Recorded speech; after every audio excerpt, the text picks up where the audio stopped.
Hi, everybody, and welcome. I hope you're all having a great week. I'm Dan Kessler, the Interim Executive Director for April. I'm an older white male with a graying beard. My pronouns are he, him. And thank you for joining us for this wonderful keynote today. Today's topic is living in the long COVID era, diagnosis to disability and everything in between. Certainly a very timely topic for us. I want to mention a few housekeeping items before we get started. First, when you scroll over the screen, a menu bar pops up. Depending upon what device you're on, you can find that menu bar at the top or at the bottom of the screen. That's where you'll find the closed captioning for today's session. You can view the captioning by selecting the closed caption tab on the menu bar. For sign language interpreting, you can find the interpreter on the screen. If you'd like to change the size of the screen when slides are shown, you can select the line in the middle to make the slides larger or smaller. If you have a technical issue, please use the chat feature. You can find the word bubble in that same menu bar. If you'd like to turn the chat feature off, if you're using a screen reader, you can do that by pressing Alt-H. For help with technical issues, email Whitney Doyle at doyle.whitney@gmail.com. I'll go over that once again. That's Doyle, D-O-Y-L-E .Whitney, W-H-I-T-N-E-Y @gmail.com. Again, doyle.whitney@gmail.com. We have a video that's shared during this presentation and an audio description will be provided. During Q&A, the Q&A box is on the menu bar. Please only submit questions there as they may get lost in the chat. So to ask a question or make a comment, you can also select the hand option on the menu bar. That allows us to know if you have a question. For those of you on the phone or using keystrokes, press *9 or Alt-Y. That's again, press *9 or Alt-Y on your keyboard to raise your hand. We will then let you know when you can unmute. You can select the unmute option or the Alt-A if using keystrokes. Remember, if you join the conversation, and we want to encourage that, we do want to encourage you to join the conversation. Please keep all background noise down as much as possible to allow us to hear you clearly. We don't want to miss anything. So April, what I'd like to do at this time is thank our wonderful sponsors. And this year, our sponsors are Ability 360, the ADA National Network, the Arizona State Independent Living Council, Centene Corporation, the Christopher and Dana Reeve Foundation, Disability Link, Elevance Health, the Ford Foundation, the Idaho State Independent Living Council, and the University of Montana Rural Institute for Inclusive Communities. So I want to thank all of our sponsors. Please be sure to complete your evaluations throughout the conference. They're going to be very helpful for us as we plan for next year's conference. And we hope you're connecting on Discord on our social media platforms. Join the conversation using conference hashtags, post any comments, photos, or more. Now, I would like to ask that if you are posting a photo or image, be sure to provide a description. So these are our main conference hashtags. They are, and we have 4 of them. Hashtag the power of peer support. Hashtag April Conference 22. Hashtag April Youth Conference 2022. And hashtag everybody, every mind. Let me say that again, hashtag everybody, every mind. So I'd like to also encourage all of you to visit our vendor tabs. And so, again, please complete your evaluations when the webinar closes. So that lets us know how we can continue to improve and keep providing the training that you find useful. Thank all of you for joining us, and we look forward to having you join us for the next session that starts at 1:30 p.m. Eastern Standard Time. So now I have the pleasure of introducing our keynote speaker. Our keynote speaker today is Amy Ballinger.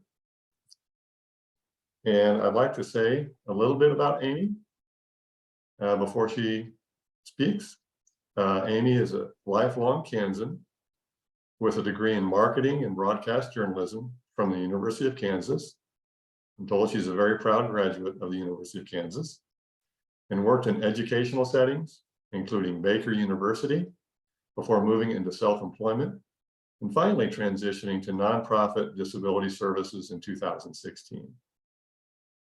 Amy is the Community Engagement Manager and Social Support and Resource Specialist for Independence Incorporated, where she works with the community stakeholders and consumers to help remove barriers to independence and promote accessibility. She is currently working under a federal grant to better understand long COVID and how to support individuals and communities with resources and information to help navigate the COVID landscape and other public health issues. Amy and her husband currently reside in Olathe, Kansas. Hope I got that right, with their children and grandchildren living nearby. And so, again, we'd like to thank you for joining us, and want to again remind you to complete the evaluations when we're done. And I'm just getting my screen set up a little better here all of a sudden. There we go. And thank you, Dan, for that introduction. Sorry, I had to readjust here after the slides popped up. Well, Amy, I think we're all readjusting these days. That's right. That's just kind of par for the course, right? Yeah, that's the world we're in. Okay. So I am And that's what we do in independent living, right? That's right. Okay. Sorry, it is not cooperating with me. I am not getting it to share side by side. There we go. We did it. Okay. So thank you, Dan, for that introduction. And I have to say, I would be remiss being a KU grad if I didn't say go Hawks. If anybody follows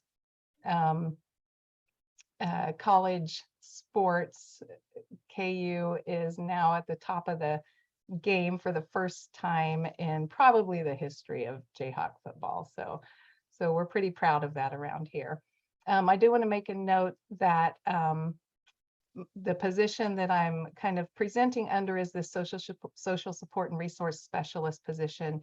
And I do want to note that that's a federal contract position funded through the Expanding the Public Health Workforce grant that was offered to Centers for Independent Living. And the purpose is to better serve these ongoing public health needs, including a response to COVID-19. And I also need to note that I did have COVID about 6 or 8 weeks ago, something like that. And I do have ongoing symptoms. It does not yet meet the time frame of being able to be called long COVID. But just so you know, there will be some clearing of throats and coughing, and maybe even dipping into my stash of cough drops here. So just a heads up on that. So I wanted to talk just briefly about the purpose of this presentation, because it's a big, long, all-encompassing headline. So the purpose that I hope people get out of this is to understand that we need to help be the voice for those who are unheard and unseen. And you'll come to realize that that's a big part of living with long COVID right now. and to better understand and realize the implications of long COVID and what that means to our workforce, to our economy, just every aspect of life potentially can be affected by long COVID. And as service providers to be ready to mobilize and serve in our communities in response to this pending public health crisis. I wanted to mention that the Century Foundation back in July of this year found that long haulers, or people with COVID, long COVID, are often called long haulers, represent the largest influx of new members to the disability community in an entire generation. So it's big. And we need to do these things because else long COVID threatens to change the landscape of disability, employment, health insurance, the economy, and of course, just personal well-being. Our communities will need to help and provide resources to navigate this new landscape, which can include a major influx of consumers who are going to need education and resources on what long COVID is, advocacy to get proper care and services. They're going to be applying for disability in record numbers. We're already seeing that influx, as well as employment, Social Security, Medicaid, Medicare, et cetera. Like many of our consumers already, they're going to need accessible and affordable housing, and maybe facing homelessness even. They may need home modifications, advocacy and assistance just to remain in their communities. They'll be hiring personal care staff, they'll need peer support, and many other things like that. The Kaiser Family Foundation, if any of you follow that, it's a great resource. They're referring to long COVID as the next national health disaster and the pandemic after the pandemic. So a lot of good reasons to get this information out there. Next slide, please, breaking down barriers. I just want to quickly go through what a lot of us as Centers for Independent Living wrestled with as we were trying to decide whether or not to take this grant funding. Some of the questions that we asked ourselves were things like, this seemed a little untimely and irrelevant. COVID was coming to an end, it seemed. So we had to break down our own barriers to fully understand the need for this additional COVID support. Because without kind of wrapping our minds around what that would look like, it was becoming difficult to be all in and accept this funding. And you can see some of the questions here that pose some barriers. Things like I said, like why now? Is COVID still really a major public health threat? Does this mean we have to be trained in clinical knowledge of COVID? Do we need to hire a medical professional with the funding? Are additional COVID services needed and relevant in our communities, et cetera? So just so you know, these are some things we had to wrestle with and work out in our own minds before taking on this challenge. So if we travel back real quick before we really get into this presentation, travel back to the beginning months of COVID, where everything was COVID. It was not just healthcare. It entered into politics, education, religion, the workplace. It created fear and confusion and often this feeling of instability, and really just disrupted every corner of our lives, which again then led to isolation, anxiety, depression, uncertainty. And now we've experienced this abrupt end to COVID conversations and protections. The end to the public health emergency is around the corner, and are we prepared is the big question. And that seemed like a good thing to end the COVID era, but for millions of people, this return to normal did not happen. So we're just left with questions and some serious implications. So next slide, please. The Brookings Institute and CDC Household Pulse Survey. I just want to briefly point out that this survey was a collaboration between the Brookings Institute and the Census Bureau to conduct some research on long COVID. They added some new questions recently about long COVID and included these into the existing household pulse survey, or HPS. That's kind of a mouthful. So they use this new data to kind of assess the prevalence of long COVID, as well as implications on the labor market and things like that. And here's what they found, and this was what I wanted to get to, is some of these statistics. They found that at least 23 million people in the US today currently have long COVID. So that's right now. Well, and this was months ago, so that number could be even much higher right now. And around 16 million of those who have long COVID are of working age, ages 18 to 65. And of those 16 million, 2 to 4 million, and possibly even way more, are out of work due to long COVID. The annual cost of those lost wages is estimated to be between 170 billion per year and potentially as much as 230 billion. So, we're starting to see this as the true burden that it is, not just on people, but on medical systems and the economic system. So they identified these 4 factors that need to happen to kind of mitigate the speed at which this burden grows. And those are the availability and accessibility of improved treatment options, whether or not vaccines are proven to reduce the odds of getting long COVID, whether repeat infections carry additional long COVID risk, and whether or not there are policy interventions to reduce the impact on the workforce.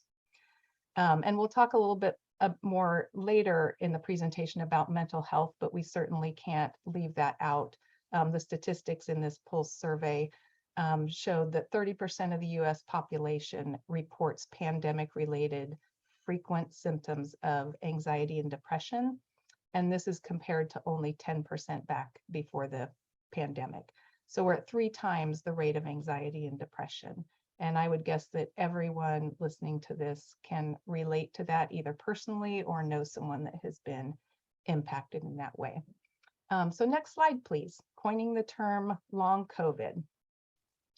This is really cool. And I think this is important to know for a lot of reasons. Where did the term long COVID come from? So I found an article that was archived in the National Library of Medicine, and it was conducted by 2 scientists, Felicity Collard of the University of Glasgow, which is in the UK, and Elisa Perego of the University College of London. And what I found is a lot of the best and the forefront of the research is happening in the UK. So that's where some of this has come from. But the premise of this article is this, and I'm going to just read a quick quote here. How scientists engage with knowledge about new diseases affects how meaning about a disease accrues, how terminology solidifies, and which evidence is prioritized. In a global health crisis, we need contributions made by those with wide ranges of expertise, including, crucially, patients. So they have recognized that patients need to lead the way in explaining and advocating for resources for their own health journey. And exactly this is what the authors found, that the term long COVID itself is a term and a condition that was discovered and coined by patients. So patients collectively were the first who created the understanding of long COVID. They identified it, they put symptoms to it, they put a voice to it, and they put a term to it. By demonstrating a longer, more complex course of illness than initial reports from Wuhan were aware of or claiming. And they did this through Twitter. I mean, we often don't love social media. It's good for some things and can be really harmful in other ways. But this is how these patients found a group, was by going on Twitter. And it moved from these patients through various media, and then on into formal clinical and policy channels in just a few months. So this initial mapping of long COVID by the two patients with this illness really serves to highlight for us this need for patient knowledge to be incorporated into how long COVID is thought of, researched, and treated. So this kind of element of advocacy and especially self-advocacy and peer support and patient first knowledge, this is going to be the theme throughout the presentation. So why is this important? Again, it's all about advocacy and peer support. COVID long haulers need to be understood, they need to be believed, they need to receive appropriate health care, et cetera, et cetera. And what sparked this long COVID conversation is exactly the same sort of patient first advocacy that will keep it moving forward. Next slide, please. What is long COVID? So this is where I want to put in a disclaimer. Please remember, I'm not a medical professional and nothing in this presentation is meant to suggest, diagnose, or treat long COVID or any other condition. I have cited and referenced all medical data, statistics, and other information, both throughout the presentation and at the end for reference. When any data or statistics were conflicting, I deferred to the Center for Disease Control as the final authority on that. So here are just a couple highlights for some quotes on long COVID from the impact and daily application perspective, because again, I think that's going to be one of the most important perspectives to maintain. There's a lot of information in this presentation that is kind of clinical and helps to give that basic understanding of what long COVID is. But the impact and daily application perspective is what we need to keep forefront. So some of the points out of these quotes are simply that long COVID is a complex chronic illness that requires a robust personalized approach for symptom management. There is currently no cure, and there is currently no standard for diagnosis as well. And then it goes on to say it's vital that policymakers learn lessons from COVID long haulers in order to promote these wide-ranging social resilience against current and future infections. Next slide, please. Clinically defined long COVID. So let's look at real quick what it is and what it isn't. This is from the CDC. It's also known as long haul COVID. There's some other terms like post-COVID conditions or PCC, post-acute COVID-19, chronic COVID, and post-COVID-19 syndrome. And there's nothing like all different types of names for the same thing to cause confusion amongst patients and our communities. So we're real quickly going to try and sort through just a little bit of that. All of these terms only apply after the first 4 weeks of initial infection. So that initial infection of COVID is referred to as acute COVID-19. And then there's ongoing symptomatic COVID, which is from 4 to 12 weeks. And it's only given this diagnosis if it cannot be explained by any alternative diagnosis. And then you have long COVID, long haul, or post-COVID-19 syndrome, which refers to signs and symptoms that develop during or following a COVID infection, continue for more than 12 weeks, and cannot be explained by an alternative diagnosis. So long COVID can affect anyone. It doesn't matter if your initial illness was mild or severe. Studies have been shown that vaccinated individuals are less likely to develop long COVID. It can last weeks, months, or even a year or more after this initial 4-week acute period.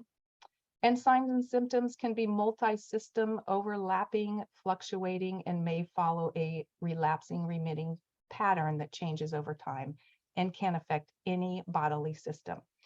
So we're starting to see why this is such a complex condition, why it's so misunderstood, and why it's so difficult for patients to get the treatment and the resources they need. Next slide, please. Clinically defined long COVID. This is just to show that the World Health Organization has a similar but slightly different official definition of long COVID. They call it post-COVID condition. Kind of follows the same timeline.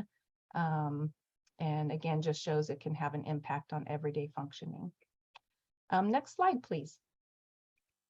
So these are just some of the symptoms, clinically defined symptoms of long COVID, and they fall under the categories you see here of general, respiratory, neurological, digestive, and other. And I mean, really, it ranges from fatigue, sleepiness, fever, shortness of breath, cough, chest pain. Brain fog has been a huge one during my research. Most patients seem to experience some level of this brain fog or difficulty concentrating. There can be sleep disruptions, dizziness when standing, digestive issues, joint and muscle pain, rashes. So the list is very long, and that's just the clinically kind of accepted or defined symptoms. We can go on to the next slide, please. Additional patient-reported symptoms. I found this largely from a source called Survivor Corps, but I used other resources as well, and we'll get to Survivor Corps a little bit later in the presentation. It's an excellent resource for anybody interested in long COVID or patients of long COVID and that sort of thing. But the patient-reported symptoms go far outside even this long list of clinically defined symptoms.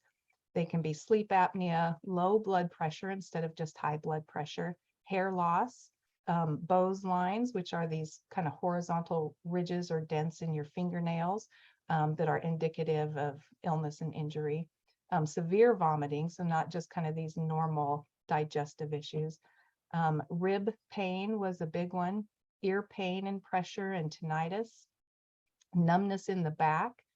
And what was really unusual is this huge group of people that are experiencing these sort of internal vibrations that are felt in the chest and upper torso area that so far do not have a real clinical understanding of why they're happening, but they are there. And this uncontrolled shaking, mostly in the hands and arms. And I think there will be a person in the video that we watched just in a little bit that has that issue as well. And then this kind of burning red, hot, painful feet. Next slide, please. The impact of long COVID on mental health. So the University of Colorado Health System talked about COVID long haulers facing this array of challenges, including anxiety, depression, mood disorders, and post-traumatic stress disorder. And these are often intertwined with the physical issues that are going on. And then the Johns Hopkins School of Medicine listed these that you see here on the slide, mental health repercussions that include also depression, anxiety disorders, mood disorders, thoughts of suicide, suicide attempts and completions, loneliness and isolation, extreme stress, as well as post-traumatic stress disorder. Next slide, please. Mental distress as a factor in developing long COVID.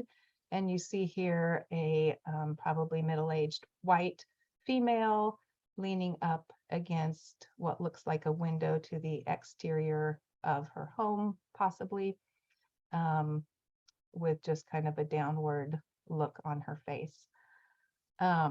So research from the Harvard T.H. Chan School of Public Health stated that pandemic-related psychological stress prior to a COVID infection may also be a factor in whether or not a patient develops long COVID. So I just wanted to point out that there's the flip side of what we just talked about, where long COVID can develop into mental health concerns as well. This study showed that people who had pandemic-related mental health stress prior to developing COVID had a greater chance of developing long COVID. So this intertwining of physical and mental symptoms of COVID is something that you'll see throughout the presentation as well. Next slide, please. Psychological aspects of long COVID. And again, here we have an image of a female wearing a mask and looking out through some bars and kind of clasping her hands around one of the bars. So not all researchers agree on the causes of these psychological repercussions of long COVID. To me, I thought they seemed pretty obvious. If you're going to struggle with a chronic health condition, mental health repercussions seemed kind of normal for that. But the University of California, San Francisco came up with these theories. They could be the result of specific effects of COVID-19 on the brain, the immune system, or other organ systems. So it could be that the illness itself is somehow impacting the brain and our systems in a way that cause these effects. They could be the result of traumatic aspects of having COVID-19 and long-term hospitalization. And there is something that's called post-intensive care syndrome, which includes things like post-traumatic stress disorder. And then finally, ongoing psychological symptoms could be the result of this kind of despair that patients feel, experiencing just long-term breathing problems, fatigue, etc. And then this fourth possibility just goes back to patients not being heard, not being seen, and not being understood. And we've noted several times now that feeling of not being heard is a very depressing and isolating feeling. Okay, next slide, please. So this is just a glimpse into the lives of a few patients with long COVID. We're only going to play a short, maybe 2.5-minute clip, 2 hours and 25 seconds to be precise. And I just think it's really important to kind of put some faces and hear from long COVID patients themselves. So let's go ahead and start the video. Numerous faces. Oh, sorry. I do want to give everybody a heads up that we are going to have audio descriptions for all to hear while the video is playing. So that's the voice that you'll hear. Numerous faces on screen. Words. The science of long COVID is far from settled. Scientists and physicians are still working to understand what it is, what causes it, and how to treat it. At the same time, millions of people are reporting new health problems after recovering from a COVID infection. Here are some of their stories. A young masked woman dressed in black uses a walker as she ambulates in a hallway. Her steps are slow and deliberate. This is Liz Fisher.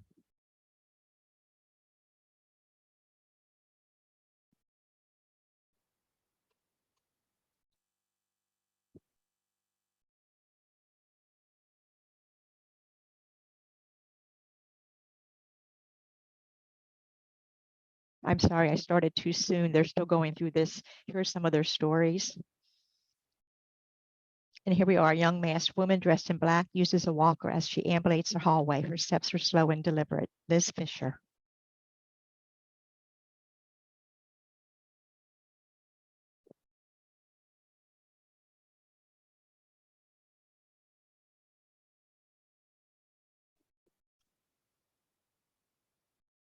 I can't hear the video, so I can't do description anymore. Yeah, hold on one. Can we maybe just start over? Yeah, if everybody will just hold on 1 minute, we're going to reshare. The sound didn't want to come with us this time. We're going to try it again.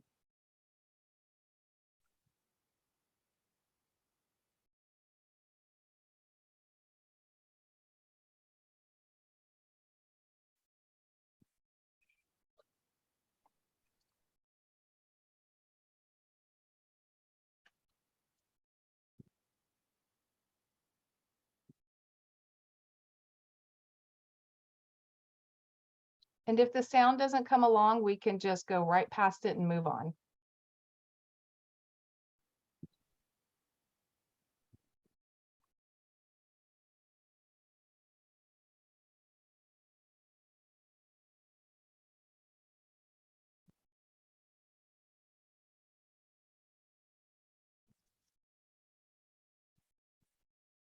Here are their stories. A young masked woman dressed in black uses a walker as she ambulates a hallway. Her steps are slow and deliberate. This is Liz Fisher.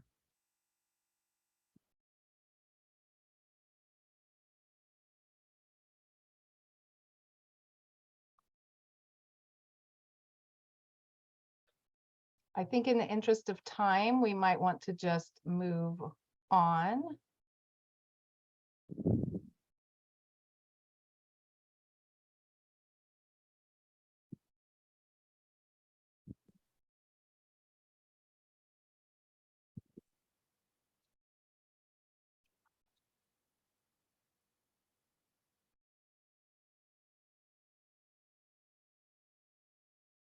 Okay, now we're ready to go.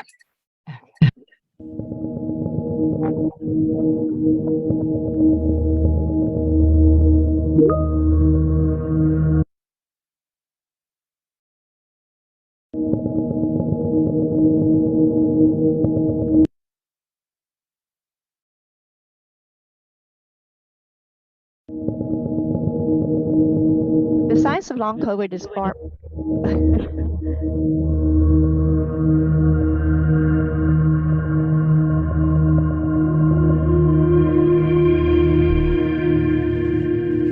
Here are some of their stories. A young masked woman dressed in black uses a walker as she ambulates her hallway. Her steps are slow and deliberate. This is Liz I got Fisher. sick and I just never got better. It hit every system in my body, the internal tremors and vibrations. Her right arm shakes violently as she uses her walker, holds up her hand. I Akiko get Wamasaki. emails and messages from people who are suffering from long COVID every day.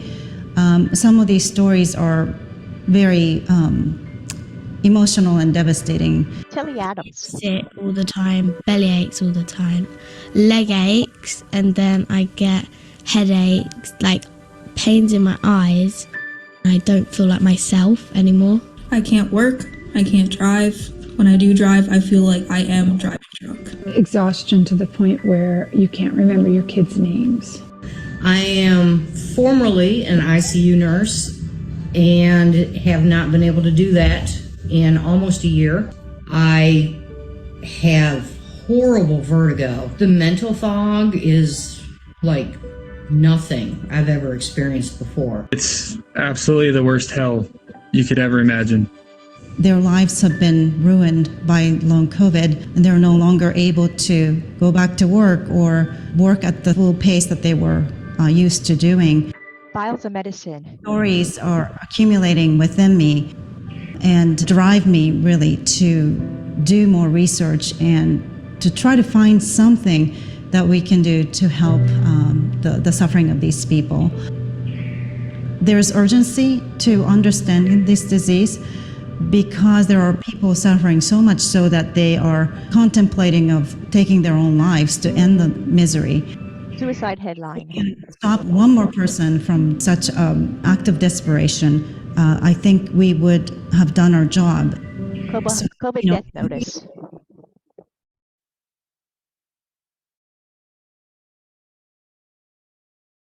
Okay, let's move on to the next slide, please. So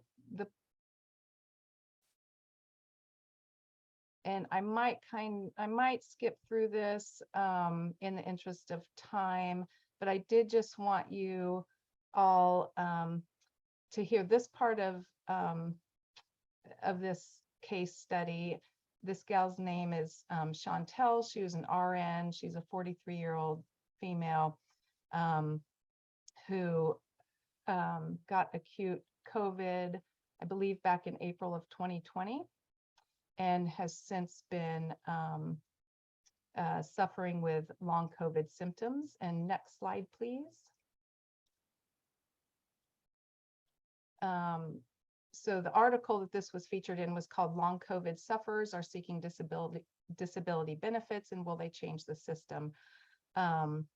So what I want to highlight here is that she requested and received time off through workers' compensation, and she received 3 months approval, but then was expected to return to work without restriction despite her ongoing symptoms.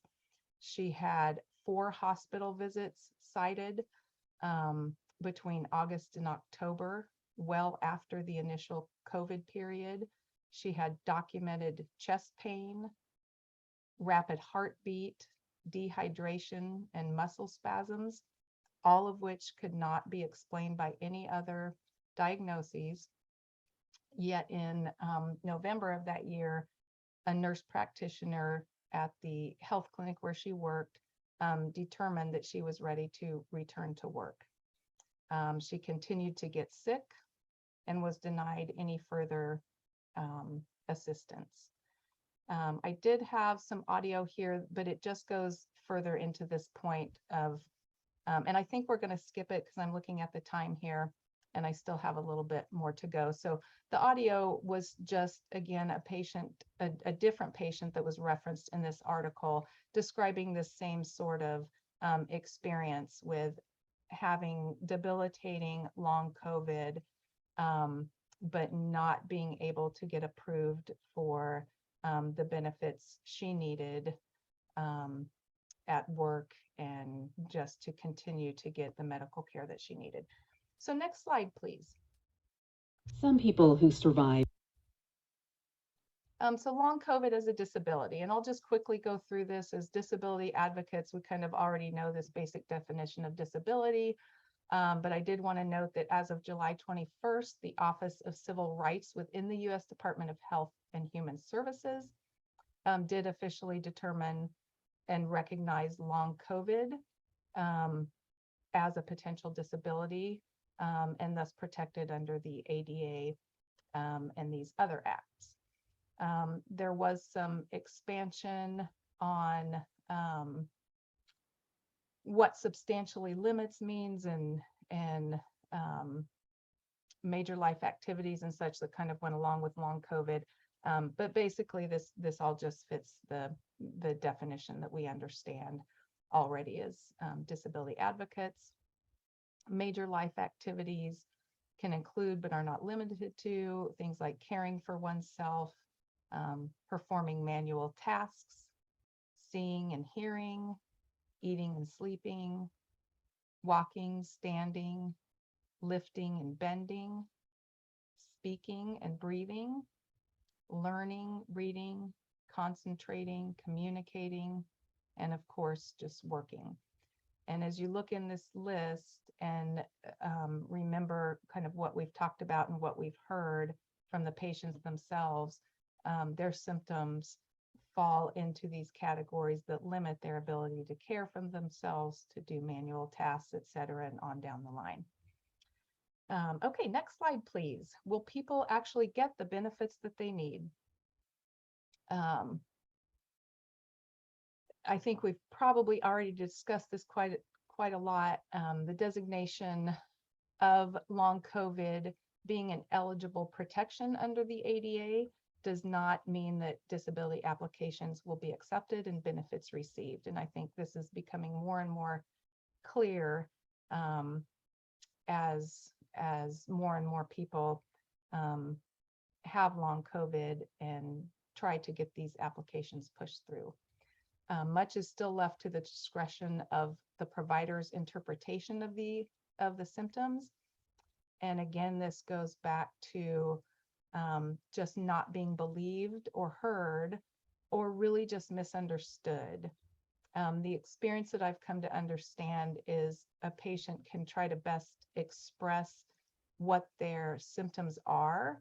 And oftentimes for a medical professional or a provider, they're putting that into a box that they're already familiar with. And sometimes that's just not possible. And to clarify, when we're talking here about disability benefits, we're talking about SSDI, Social Security Disability Insurance. So there's also these other benefits like short-term disability, workers' compensation, and FMLA. But only 5 states currently require short-term disability coverage to be offered by employers. And those, I believe, are California, Hawaii, New Jersey, New York, and Rhode Island, and I believe Puerto Rico as well. And only 4 of those states require FMLA. Workers' compensation is required everywhere except, I believe, if I'm not wrong on this, Texas is the one exception on that. So there are other resources besides just SSDI, but not all states have them, and those also can be difficult to get. Medical evidence is the cornerstone of disability determination. But again, we have to remember that patients are not always understood. And standardized testing, this was really interesting to me, that standardized testing doesn't always support or show this hard evidence of the symptoms that they're experiencing. So a patient could go into a provider, they can clearly have symptoms of shortness of breath and some of these other things, but the standardized tests that they're using to figure out where this is coming from are not showing evidence of them. So this has become a difficulty in this process as well. Okay, slide 18, please. Make your voice heard. So this I mostly just wanted to put out as a reminder and a visual. On the right side here, we have what looks like a maybe a, I don't know, 1930s, 1940s black and white image. And it's several, looks like middle-aged men standing around in suits in a large field. And one of them has his mouth right up to not just a megaphone, but a gigantic megaphone. And the point here is just to give a visual reminder to make your voice heard through these 3 pillars of advocacy, support, and perseverance.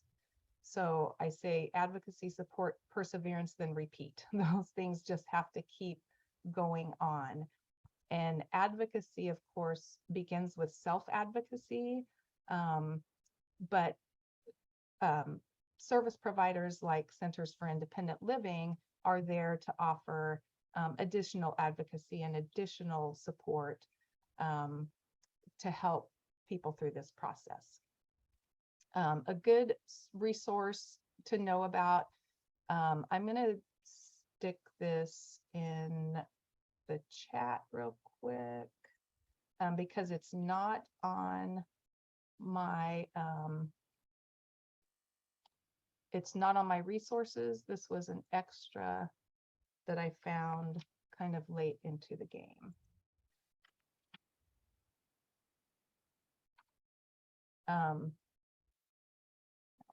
Close this. Okay. So covid.gov/long COVID, they have a page on there that talks about services and supports for these longer term impacts of COVID-19. And I found some excellent resources on there that are great from both a patient perspective, medical perspective, and community resource perspective. You can search specific topics. There's a quick start guide. There's resource lists. There's what's called this National Research Action Plan on long COVID that outlines a government-wide national resource agenda. There's Biden's White House fact sheet, all kinds of resources on there. But the most important one that I wanted to point out, which I found very encouraging and hopeful, is this human-centered design for long COVID. And it's called the Health Plus model. And this just directly ties back to this understanding that patient voices have to be intertwined and woven into research, policy, healthcare. There has to be this human-centered approach. And so I was really encouraged when I found that. And I'm going to put this other link into the chat as well, which talks specifically about this Health Plus model.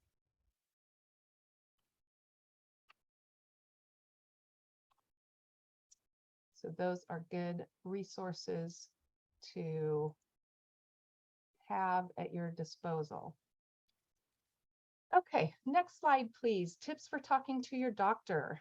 One of the primary pieces of successfully receiving disability benefits is the partnership that every patient will have with their doctor. And that goes right down to receiving accurate diagnosis and having the medical record support. So you can see here just some tips. Keep explaining and re-explaining your symptoms. And when I said earlier, advocate, explain, and repeat, all of that, that often takes many appointments to get your voice heard. Make it clear to your doctor that you need someone who will see you through this complicated process. So if you're at a doctor, if speaking to anyone that might have this condition or think they have it, if you're at a doctor that is not specifically saying, I will see you through to the end, we will figure this out together, that might be a red flag to find a new provider. Bring along or talk to another advocate beforehand, such as somebody from a Center for Independent Living, and just establish that support early on. Request records and visit summaries and check them for accuracy. This is your right. You have right to your medical records.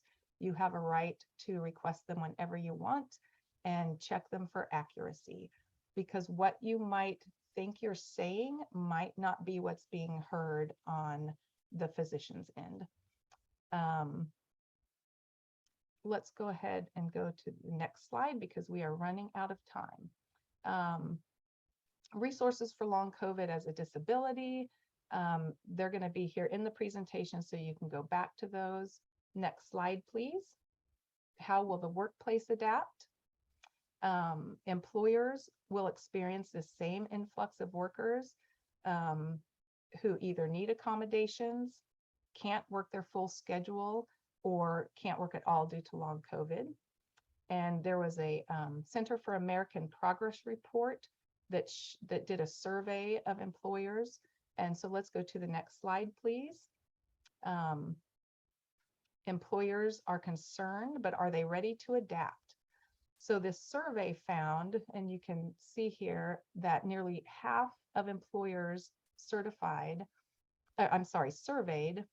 by the Business Group on Health said that they have seen this trend already in their workforce. Another 44% expect to see worsening medical or mental health in the future. And almost all of them, 85%, say that they anticipate enhanced mental health benefits needing to be launched in order to support their employees. They said that about half of the employers said that they expect to expand mental health networks for 2023, and so on. So you can see that they're concerned. They understand what is happening, but are they ready to adapt? And this is going to be where advocacy, peer support, perseverance all comes into play again. So you can have an employer who is understanding to the needs, but do they have policy and systems in place to support the employees? And that's going to be the real question. So next slide, please. Employer tips. So as an employee, or I'm sorry, as an employer, some of the best things you can do are, you can read here on this slide, I'll go through them quickly. Educate yourself on long COVID, create a safe environment for open communication with your employees, offer remote options, job flexibility, be open to change, reevaluate your policies. That's going to be absolutely critical. Invest in peer mentoring programs and encourage collaborative work systems. Next slide, please.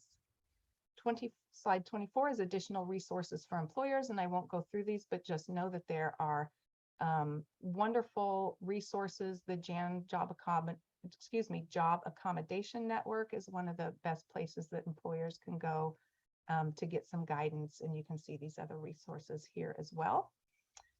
Next slide, please. Centers for Independent Living. We've kind of talked about this already, but I just want to recap because this is an important kind of wrap up to the presentation is community supports like Centers for Independent Living are going to be critical in helping patients get this acknowledgement and understanding that they need from their medical professionals, and will be helping them apply for benefits and things like that. So this kind of goes through what Centers for Independent Living are, which most of us probably already know that, and we actually got a good rundown of this in one of yesterday's presentations as well. So next slide, please. Breaking down the barriers. These are just kind of some answers to some of those questions that I posed in the very beginning. So I'm not going to run through those because we are almost out of time. But I do want to point out specifically about peer support. Peer support is going to be a critical service that SILS and other community programs can help organize. But they don't have to be specific to long COVID. Our peer groups, there's going to be this balancing act between understanding that people with long COVID have a very unique set of circumstances that perhaps we haven't really seen before. But on the other side, they're just coming to us as someone who self-identifies as a person with a disability. And that's what we are trained and know how to accommodate. And so it's this balancing act for all of us between seeing them as this unique group that really is still being defined and just largely incorporating them into self-reported disabilities. Okay, so I think it looks like we're about out of time. The rest of the slides, mostly let's go to the outreach slide real quick, number 28. I just want to give a visual again. Yep, you had it back there just a minute ago, slide 28. Just for Centers for Independent Living or anyone else that is trying to reach out to your community, enter into this long COVID conversation. This is just an example of a short piece that I put out here on the right side of this slide, just so people know we're out there. People who are struggling with long COVID have already been not seen, they've been misunderstood, they've been told that it's all in their head, and they're very skeptical about reaching out to yet another service provider. So anything you can do to do that outreach and connect with them as a pull-in rather than waiting for them to come in would be very helpful. So we can just skip the rest of the slides, and at the end here, there are several slides with resources on them. Survivor Corps, let me mention real quick. And yes, thank you, slide 32. Please take note of this if you are somebody that's suffering with long COVID. This is a wonderful organization. They provide a Facebook group that you can get involved with, and lots and lots and lots of other information. And they are actually on the forefront of trying to get more research and studies and things like that. So boy, that was on the nose. I am going to wrap it up. Thank you. All right. Thank you, Amy. This has been just so good. I know it's not the happiest of topics, but boy, is it needed. And we just really appreciate you spending so much time and research and really diving into the subject. We are sorry that you have had to go through COVID in the last few weeks while preparing for this, but this is just so much information that it's not out there. It's not readily available. So we appreciate you putting it together for us. Thank you. Yeah, and we apologize about that video. We were only going to show 2 minutes anyways, which you did get to see, but I encourage you to go back and just watch the whole video if you have time, and listen to that audio clip. There's just so much information in this presentation that is resources for you to follow up on. So please take time to just go back to her sessions page and just look at those resources and that information. Thank you so much again, Amy. Thank you. It was my pleasure. We do want to thank Rebecca Williams for doing the audio description for that, and our 2 interpreters for today, and our cart writer. We thank you all for providing those accessibility features for today. Please remember the general evaluation does hold the keynote evaluation portion in there. So when you complete that, as we near the end of the conference tomorrow, just think about this presentation when you're filling that out. We'd love to hear the feedback. I'm sure it's great. And then please join us again in just a little bit. We're going to take a little break, and then at 1:30 Eastern time is our next set of sessions. That's going to be our first breakout for today. We encourage you to join in on those. Everybody have a great morning or beginning of your afternoon, and we'll see you just back in 30 minutes. Thank you again, Amy. Thank you all.